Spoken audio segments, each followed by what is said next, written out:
Takulandirani ku AMTV Malawi kuchimake kwa nkhani zenizeni. Ngati nkhani imeneyo kuno kulibe, dziwani kuti nkhani imeneyo ndi yabodza. Tiliwa tsiku la lero ndingayankhe ndipo ndakhala ndikufotokoza kwambiri nkhani izi zitatu zapangitsa kuti mavuto amenewa akule. Choyamba nchakuti tasankha adindo ndikuwayika maudindo anthu amene sadziwa ntchito, koma tangowasankha ndikuwayika chifukwa they are politically connected, chifukwa amachokera kumene ife timachoka, chifukwa ali aligned ndi chipani chathu.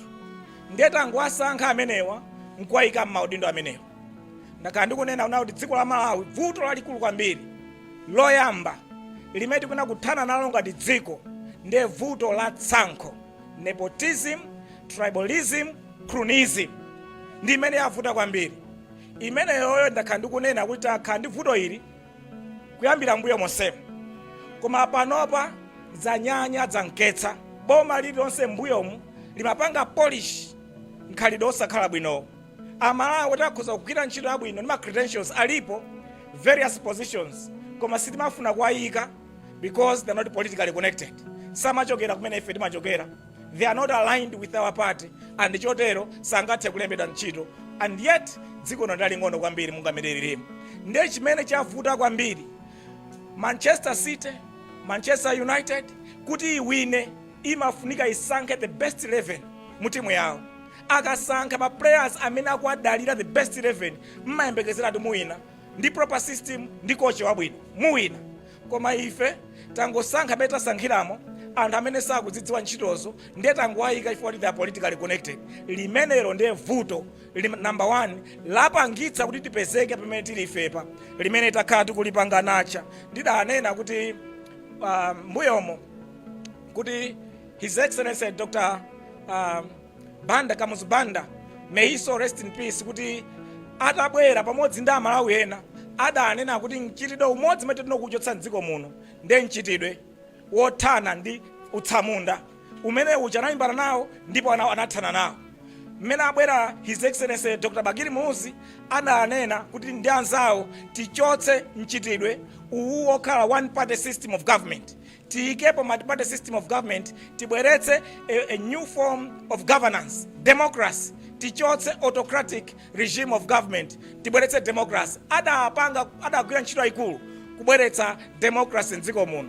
Ineyo I submit ku Malawians chinthu china chimene tiyenera kuchichotsa chonyansa mdziko muno choyipa kwambiri ndiye chinchitidwe wa tribalism, nepotism and cronyism. Ngati ifeyo sitingathe kuchotsa tsankho m'mitu yathu maganizo athu kuti anthu tidzatenga only on merit kwayika pa mpando chifukwa ndiye khayo ndi okhawo amene akuyenera kuti akhale pa mpando, dziko lathu lisitha kulikonzayi. Pokapoka Manchester City ifike povomereza titenga ma best players okhaokha tidzatha kuwina. Ndi ifenso Amalawi tikuyenera kutenga anthu okhaokhawo amene ali ndi kuthekera koposa wina aliyense ma positions kuti dziko lathu lipite patsogolo. Chachiwiri chimene ndifuna ndichipereke kwa Amalawi chavuta ndi chani kuti mavuto akhale ndi kufika pamene afika apa ndiye katangale mdziko mwathu muno wakula kwambiri osati masewera. Lero mwaona anthu amene analembedwa ntchito kandunduna kanzantundu wanji 4 years ago, lero mwaone alemera kwambiri mukanthawi kochepa. Funso nkumati kodi anthuwa muzaka zomwezi kasala yawo tukadziwa alemera bwanji ngati mene alemereramo mukanthawi kochepa. Ndikatangale palibenso yankho lina lilonse, komanso tingathe kufunsa kunaka kuti kodi ma contract ambiri takhati kumvawa kogula mafuta, kogula ferereza, kumakhala zinkhani zonenedwa zambirimbiri mbwe zakuti umachita kudziwiratu kuti corruption kumeneko inachitika ndipo idakachitikabe. Komanso most of government contracts procurements apeze anthu oti agwire ntchito zina zake mboma, apeze anthu oti apange supply katundu yake mboma. Lero lino anthu oseaja mukaone the entire procurement system ya boma, it is a criminal enterprise yakuti anthu akuyenera kupereka chiphuphu china chake, wina ajepo, wina atengepo chani kapena dzitani. Lero lonse kumapezeka mkhirisitu wokhulupirika wabwino kuti angathe kukapeza contract kuboma kapena ku parastatal opanda kupereka china chilichonse. Zikudalira kukhale politically connected kapena wapereke china chake kuti iwe upeze contract contract ngati manager. Ndiye mavuto amene tachiukidwa nawo mdziko lino ndi akatangale amene apangitsa kuti dziko lathu lifike pamene lili pamenepa. Chachitatu ndi china chachikulu nchona kuti ndondomeko zathu zachuma takhala kudzitsatira zakhala zikhala zolakwika kwambiri. Ndakhala ndikufotokoza kunena kuti matenda tili nawo mdziko muno ndi matenda atatu akuluakulu. Ndondomeko zathu zachuma ndi zolakwika kwambiri. Tikumangodalira basi kukhala moyo mangopempha kubwereka, tikabwereke uko, tikabwereke uko, tikabwereke uko, tikabwereke uko. Kuyambira 2020 kufika pano, every fiscal year boma limabwereka about 1 trillion kwacha chaka ndi chaka. Chaka chiloyamba tinabwereka 800 and something billion. Chaka chiwiri 900 chakuti 3 billion. Chaka chachitatu 1.3 trillion. Pano 1.4 trillion. Kumango khalira kubwereka. Vuto la kubwereka kwambiri ndalama nali. Tikakabwereka ndalama mu mabanki kuti tigwiritse ntchito za boma, zimapangitsa kuti mabanki onse aja akhale opanda ndalama ina iliyonse. Chotero ma private sector akapita ku mabanki abwereke ndalama zija sizimapezeka ku ndalama zija. Ndi ma private sector amene ali engine of growth mdziko muno amakanika kuti abwereke ndalama, mabizinesi apite patsogolo, akulitse, mabisa ziyenda bwino, adzilemba anthu ntchito, adzipanga katundu ochuluka. Zimene zijazo zimakanika kutheratu. Ndiye we paralyze the private sector chifukwa ma private sector athu sangathe kupeza ngongole. Komanso boma likamabwereka kwambiri mabanki limapangitsa kuti chiwongola zanja chongongole zija chikwere, demand and supply chikwere kwambiri. Ndiye ngongole zakhala zikukwera kwambiri. Zinachoka amene kachinaline Governor Bank policy rate nali 13.5%. Pano policy rate afika 26%. Koma kuti muyiwangane effective rate of interest ili well above 50%. Ndiye akaikapo soti ngongole timamaka apo tawata mabanki ngongole zafika 60% 70%.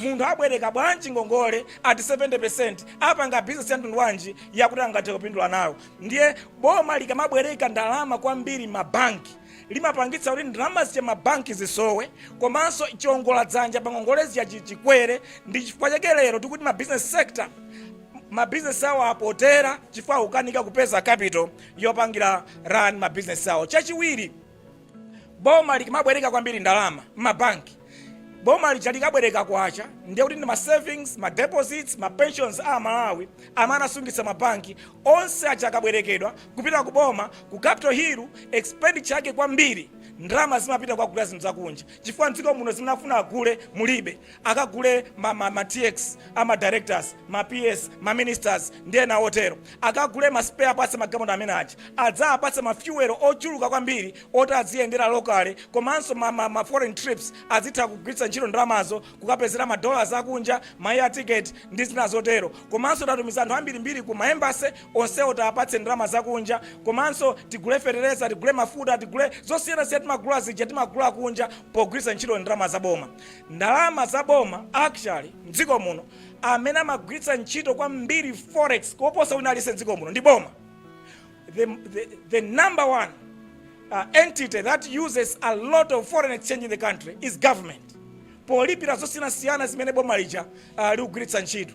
Ndiye pressure pa dola, pa ndalama ya dola kapena pa kwacha imaperekedwa kwambiri ndi boma chifukwa boma lifuna ligosiyana lipeze zakunja zosiyana zimene zijazo zimapangitsa kuti ndalama ya dola ipezeka kuti yatha pa tauni palibe bosi kupezeka yambeno kuvuta kenako ipezeka kuti pali misalignment yakumapezeka ma parallel markets muja apezeka kuikweza kwambiri chifukwa lero lino mako pokapo peze njira utosa kuchokera akhala nawe mpaka na kalikali mpaka na utapeza njira upanga treat ka virus kaja lokha kuti likonze. Mukaonanso mene exchange yathu ilili ukhale ndi parallel 3500 ndiye ukhale ndi official 1700. Iyo munthu ndi $100 upita kuti mayeserero amene upita kuti upita ku black market, parallel market ukasinde chifukwa akusinda pa 3000 chakuti pamene ukapita ku banki akakupatsa 1000 chakuti. Ndimapereka chitsanzo tsiku lina cha Alliance One kuti kodi company iyi itatumiza foja kunja $100 million. Ndiye ku banki ndalama zawo zikadzera ku banki alandira 170 billion kwacha, zikadzera ku parallel market ndalama zoti alipidwe alandira 350 billion kwacha. Iwe ndiwe CEO wa Alliance One uku akupasa 350 billion kwacha, uku akupasa 170 billion kwacha utani upita kuti ndi chifukwa chake lero anthu ambiri akungolondola ku black market. Simungapeze ndalama on the official market chifukwa ndalama zonse people are trading on the black market famene akupeza ma rates abwino. Nde izonso sikuti sopite kukhale nsukulu ya economics kuti udziwe kuti kodi machitiro ake ndipange chani. Iyi ndi conventional wisdom. Mwe kama ngodziona kuti ayi zikuchitika apazi nzosakhala bwino zolakwika silingathe kukonza chuma chathu ndi mavuto amene taonetsera. Komanso ma interest rates zambiri mafotokoza kuna kuti ndi kansa yachitatu. Ma interest rates akhaokwera palibe njira yakuti business angatokani moyo wabwino mpaka nampeze njira zakuti mukonze ma interest rates wakhale abwino, koma njira zake zilipo komano boma likutsatira njira zosakhala bwino. Ndi zifukwa zitatu zapangitsa kuti chuma chathu mdziko muno chitsike chifike pamene chafikapa. Number 1 ngobwerezanso kuti number 1 nchonera kuti anthu mwasankha anthu olakwika m'maudindo, nepotism, tribalism, cronyism.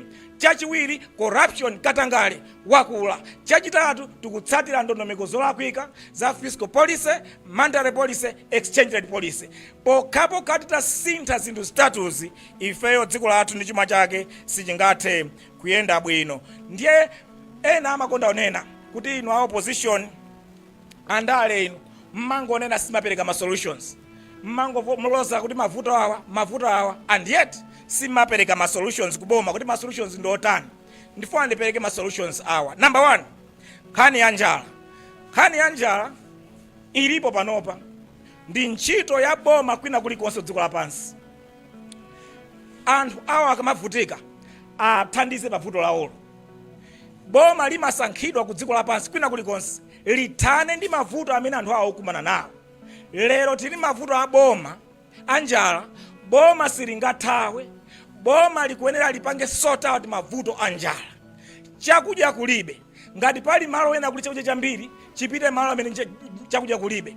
Ngati mdziko simu chakudya chokwanira tikapeze mlo chakudya chokwanira tiapatse anthu akhale nacho.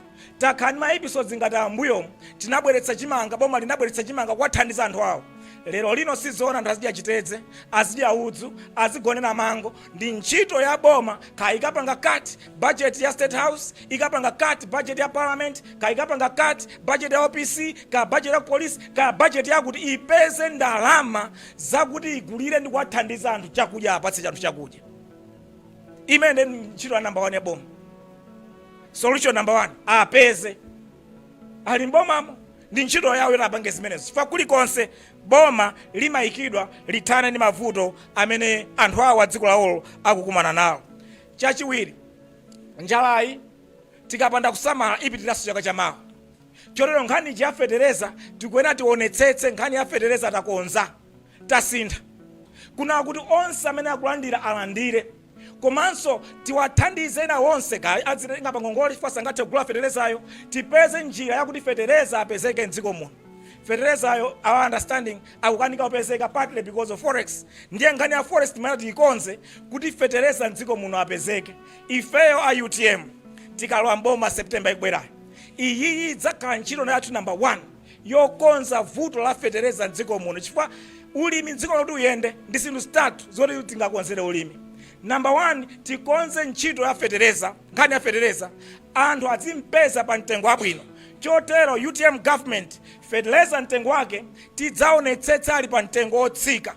At the exchange rate ya 1700 pali malo ena kuti mukathe kubweretsa fetereza mdziko muno pa 1700 adzapanga land CIF price at around 55,000 kwa chapebaki. Zimezo nzodziwika. Komanso mudakhala mpanga produce fertilizer mdziko muno taona ma models anthu okuti apanga produce fertilizer mdziko muno angopanga import only the active ingredient kupanga produce fertilizer mdziko muno mtengo wake sungadutse 45,000 kwacha. Iyi maina okhala ntchito ya boma kuti kodi fetereza wakwera kwambiri tingatani kuti amalawi ampeze fetereza pa mtengo ochipa. Chotero ife UTM tikalowa mboma September ikubwerayi fetereza adzakhala pa mtengo wotsika. Tidzaonetsetsa asadzadutse mitengo imene ndayitchulayi chifukwa feterezayo nkoti akhoza kupezeka nkhale lero lino pa mitengo imene yoyo. Komanso kwa iwo amene sangathe kupeza fetereza, mbuyomo His Excellency Dr. Bakiri Muluzi anayambitsa program ya APP, Agriculture Productivity Investment Program, kwa alimi amene sangathe kupeza fetereza mitengo imene yoyo pakhale input credit program adzikabwereka azikatenga fetereza pa ngongole, akantenga athe kubweza mu nthawi yake, kayakhala maklabu kayakhala motani, azitha kumpeza fetereza pa mtengo wabwino, komanso pazipezeke njira zakuti abwereke ndalama, abwereke fetereza agwiritse ntchito, akalima ndi kugulitsa zolima zawo athe kubweza kumene akaongola zija. Imeneyo ni njira imene UTM ikalowa mboma September bwerayi tidzaonetsetsa ulimi winawo kunawa kuti fetereza akupezeka pa mitengo yabwino, fetereza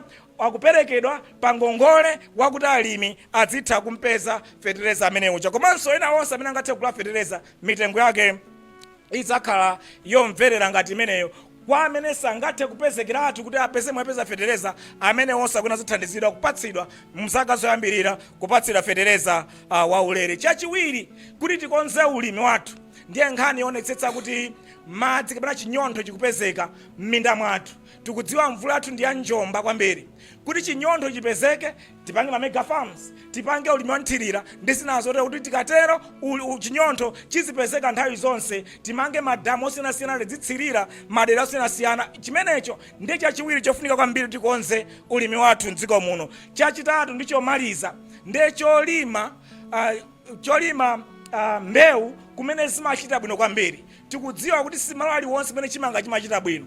Kwina chimanga chimachita bwino, kwina mpunga umachita bwino, kwina ma citrus fruits amachita bwino, kwina nthochi zimachita bwino, kwina zina zimachita bwino, thonje limachita bwino. Tionetsetse kuti malo ofuna kulimidwa thonje tilimeko thonje, tiapange support alimi madera amenachi kuti alime thonje lambiri.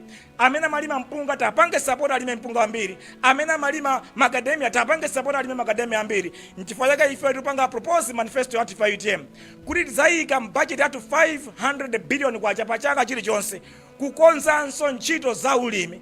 Tidzathandiza pambali pa chimanga ndi fetereza maulimi ena onse kuti tidzathe kumakolola zambiri dziko lino, zakuti tidzapanga process mafactory athu dziko muno, komanso tidzatumiza kunja kwa dziko muno. Tikatero ulimi wathu tidzaukonza kukhala ulimi wabwino kwambiri. Nkhani ya mavuto achuma, nkhani ya mavuto azachuma, ya ndondomeko zachuma, kakonzedwe kake ndi kamodzi basi. Palibenso zoti ife tipite kumapiri tikapemphere, kapena ife tipite pansi pa nyanja tikapange zathu kati titani tizichekecheke tizitemeteme. Sititha kukonza nkhani ya forex, sititha kukonza nkhani ya interest rates, sititha kukonza nkhani ya kuvunda kwa chuma chathu. Njira yokonzera mavuto a chuma chathu ndi kukonza ndondomeko zoyenera. Tikakonza ndondomeko zoyenera chuma chathu pachokha chiyambanso kuyenda bwino. Tinadutsa mavuto ngati wakale, anthu anakonza mavuto achachumawo ndipo chumacho nacho chikuyenda bwino. Njira zake sitikufunika anthu tikatenge masandits ku UK, masandits ku US atikonzere chumachi. Ayi, ifeyo ainu ake ife tikudziwa kuti tikonze mavuto uyu obwereka asiye kubwereka. Tikasiya kubwereka ndalama izi ndikuyamba kumadzidalira patokha. Kandalama kamene tikupeza kacha ndikamene kakulowa ntchito za boma. Tasiya kubwereka ndalama m'mabanki. Mabanki aja ayamba kubwereketsa ma businesses. Ma private sector ayamba kumabwereka ndalama m'mabanki. Ma business ayamba kukwera ndi kumakhala bwino. Zimenezo ndizofunikira. Koma tikapitiriza kubwereka ndalama, tikatero tikagulira zakunja, sitingathe kukonza vuto loti private sector ithandize chuma cha dziko kukwera. Sititha kukonza ndi kuthana ndi vuto la kusowa kwa forex mdziko muno. Koma boma likasiya kubwereka ndalama, ndiye kuti private sector yamba pesa ndalama. Ndalama zanabwereka pakugulira forex jasiya kwagulira forex, ndiye kuti kukagula zakunja, ndiye kuti tsopano forex ja iyamba kupezeka, kenako nopo payokha kwacha ipanga stabilize ndi kumayenda bwino. Komanso exchange rate policy tikayikonza bwino, komanso mandate deposit tikayikonza bwino. Izi nzodziwika kale, zimene tikazikonza zithandiza kuti chuma chathu cha dziko lino chiyambe kuyendanso bwino. Palibenso njira ina. Mukati kodi nzotheka kuti boma lingathe kutsitsa mu ntchito zake zogwiritsa ntchito ndalama? Yankho langa ndi anthu akuma embassy tikhoza kuchepetsa, nduna tikhoza kuchepetsa, komanso ma PS tikhoza kuchepetsa, ma directors aboma tikhoza kuchepetsa. Tikumamva zoti ma PS galipo kwa over 70 chakuti, ma directors over 400 chakuti, komanso tikumamva ku State House kuli anthu almost 900 or 1000 chakuti. Tikhoza kuchepetsa malo amene sitikufuna anthu ambiri mbiri. Lero wajibiri aboma ili 110 billion kwa chapa mwezi.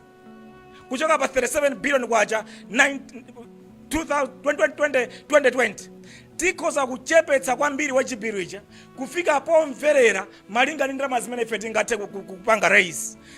Ndiye tikhoza kuchepetsa anthu akuma embassy ndi zina zotero, komanso tikachepetsa ma PS, ma directors ndi ma officers ena ndi ena, magalimoto amene tizifunika kuti anthu aboma agwiritse ntchito achepa, mafuta ogwiritsa ntchito mwezi ndi mwezi achepa. Zonsezo zithandiza kuti mafuta wansi mwina azipezekanso mu filling station, chifukwa mafuta achepa ongoperekedwa kwa ma senior officials amboma monga amene akuperekera pakali pano.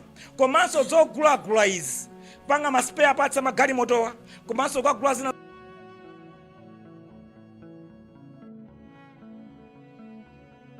siyana maofesi malaptop nzanzotero, tikachepetsa sezija zithandiza kuti ifeyo chuma chathu tizipanga spend malinga ndi zimene tikuzipeza. Komanso kuyenda dziko no mukati mwapita apa kunjaso mwabwerako anthu aboma osiyanasiyana. Zonse zija zikupangitsa kuti tidziononga ndalama zambiri, komana kuti tiononge ndalama zitukumakabwereka ndalama, tiononge ndalama ziya munjira zoti sizipangira generate any income, any growth in the economy.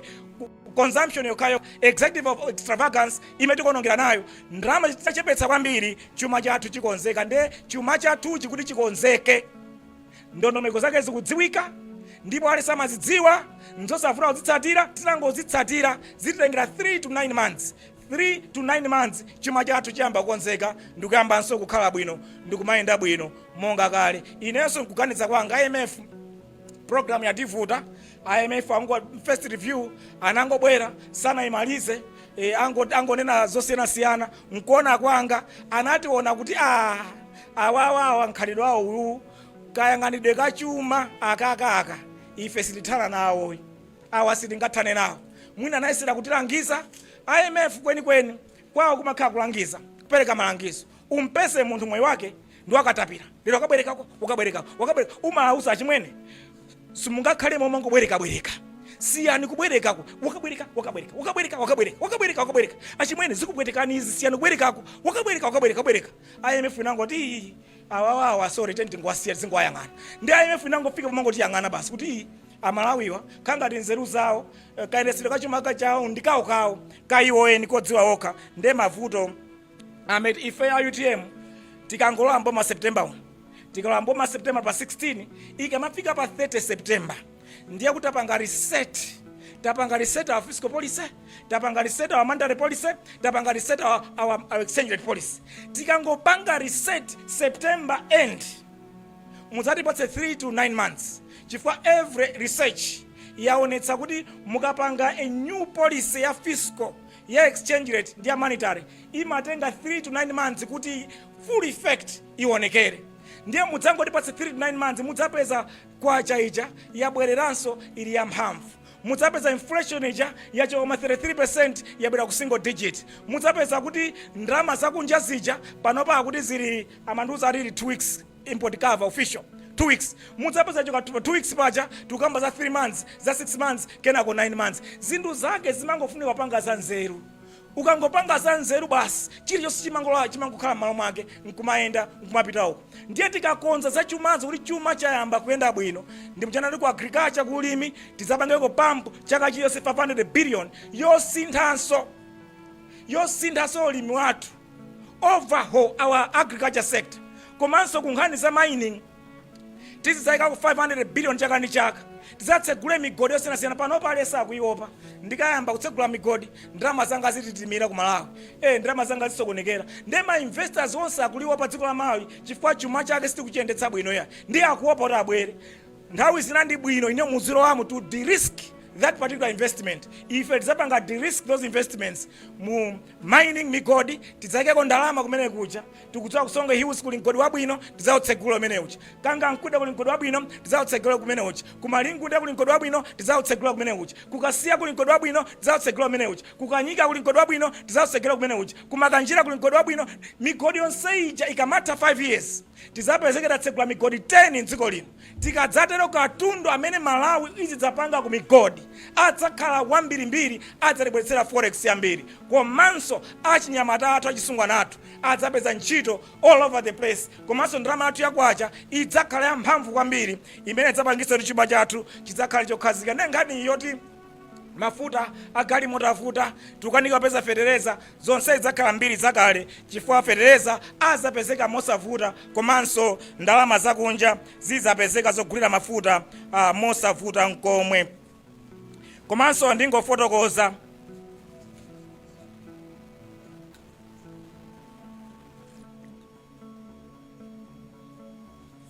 kuti polimbikitsa kuthana ndi mavuto akusowa kwa zipangizo zoyenera muzipatala, monga mankhwala, zakudya, komanso zina zofunikira, zipangizo zofunikira mzipatala, kuthandiza kuti ogwira ntchito mchipatala mwathu adzikhala ndi conditions of service zabwino, masalari abwino. Ife ya UTM manifesto yathu ikanawa kuti chaka ndi chaka cha budget tidzayika 100 billion kwacha ku console yonse, ndalama yosachepera 100 billion kwacha console yonse. Iyi idzathandiza maskulu zakonze adzakhala bwino, zipatala zakonze console yonse, tidzakonze misewu yabwino, madzi, magetsi, zonse zofunikira. Mu zaka 5 tikupereka 100 billion kwacha district iliyonse, zidzathandiza kuti chitukuko chidzapite patsogolo. Chotero anthu omadandaula tinapita kuchipatala sinapezeko mankhwala, sitinapezeko chakudya, zonsezo idzakhala mbiri yakale. 100 billion kwacha imeneyi kumbali ya education ndiyoti ma councils azidzayika ndalama zokwanira za maskulu mwathu, ma primary, ma secondary, komanso teaching and learning materials, komanso kukhala ndi ma conditions of service abwino kwa maziphunzitsi athu amene adzagwira ntchito m'masukulu aboma. Tidzawakonza masukulu athu adzakhalenso ngati kale mmene amakhala ochita bwino, ana nkumakhonza bwino mmene ankakhonzera kale. Komanso nkhani yayikulu inayafuta ya school fees yakuti lero aliyense angolira fees, tidzaonetsetsa fees za masukulu onse aboma. Thokoza His Excellency Dr. Bagimuzi mmene anayamba program ya free primary education, inathandiza kuti ana ambiri azipita ku school za primary, pamene ku secondary, kuma high school, ku college kumene kuchi mafees ake ndi okwera kwambiri, akupangitsa ana ambiri ochokera makomo nyumba kumene amene sangathe kukwanitsa adzikhala kuvutika kwambiri January ngati ino kuti ana awo alipirire ma school fees. Ma school fees akwena adzaunikidwenso, adzatsike ncholinga choti zathandize maskulu ambiri, monga amene achitira His Excellency Dr. Bagimuzi kuyambitsa free primary education.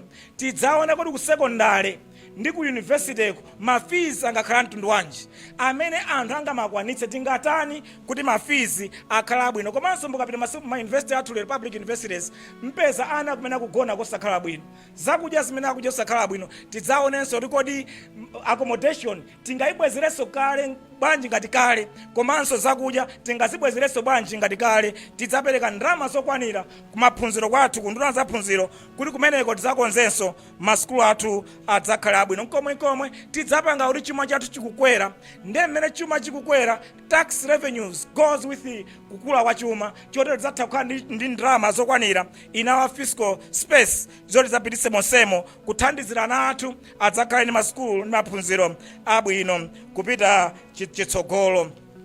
Chotero ndifuna ndikuthokozeni kwambiri inu atolankhani pobwera kudzakhala nafe lero pa press conference yathuyi.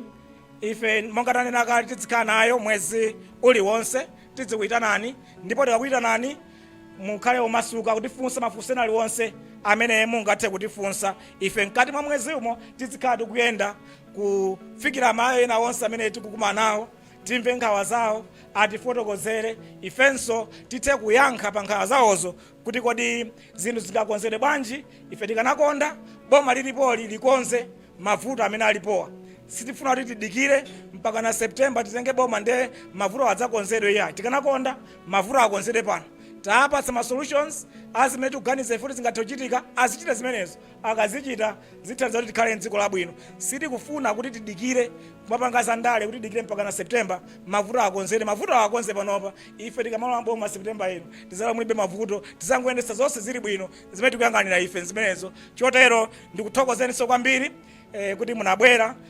Thank you so much for your attention. Thank you so much.